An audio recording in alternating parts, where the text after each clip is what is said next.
आंतरराज्यीय घरफोडी करणारी टोळी जेरबंद, स्थानिक गुन्हे शाखेची कारवाई.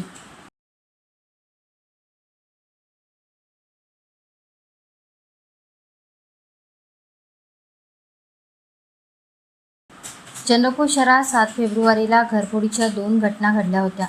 त्या प्रकरणाच्या छाया चंद्रपूर स्थानिक गुन्हे शाखेने लावत 4 आरोपींना मध्य प्रदेश राज्यातून अटक करीत तब्बल 57,50,000 रुपयांचा मुद्देमाल जप्त करण्यात आला. 7 फेब्रुवारीला चिंतामणी रेसिडेन्सी वडगाव मधील शुभम बारधमवार हे राजुरा येथून लग्न समारंभ आटपून घरी परतले असता घरातील मुख्य दाराचे लॉक तुटलेल्या अवस्थेत होते. या घटनेत अज्ञातांनी सोन्या चांदीच्या दागिन्यासह रोख रक्कम लंपास केली.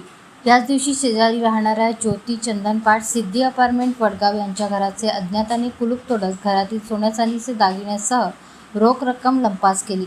या दोन्ही घटनेची तक्रार रामनगर पोलीस स्टेशन येथे दाखल करण्यात आली. चंद्रपूर स्थानिक गुन्हे शाखेने तपास हातात घेत आरोपींचा शोध सुरू केला. गुन्हे शाखेतील पोलीस उपनिरीक्षक विनोद बुर्ले यांच्या पथकाने CCTV फुटेज व तांत्रिक पद्धतीने तपास करीत थेट मध्य प्रदेश राज्यातील धार जिल्हा गाठले. आरोपींची ओळख पटताच गुन्हे शाखेच्या पथकाने आरोपी राकेश मंगलसिंह मेहड़ा, कंचन भगतसिंह मंडलोही दोघेही राहणार बगोली कुकेशी जिल्हा धार मध्य प्रदेश, थानसिंग मेहतू बुरिया राहणार बड़ी उपी जोबट जिल्हा अलीराजपूर व महेश कालू बुरिया राहणार गुराडिया जिल्हा धार मध्य प्रदेश यांना ताब्यात घेतले.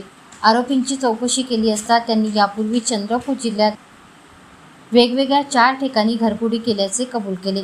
आरोपीजवळून 329 ग्राम सोन्याचे दागिने, गुन्ह्यात वापरलेली 4 चाकी क्रमांक GJ 14 AP 4098 सह 6 मोबाईल असा एकूण 57,50,000 रुपयांचा मुद्देमाल जप्त करण्यात आला.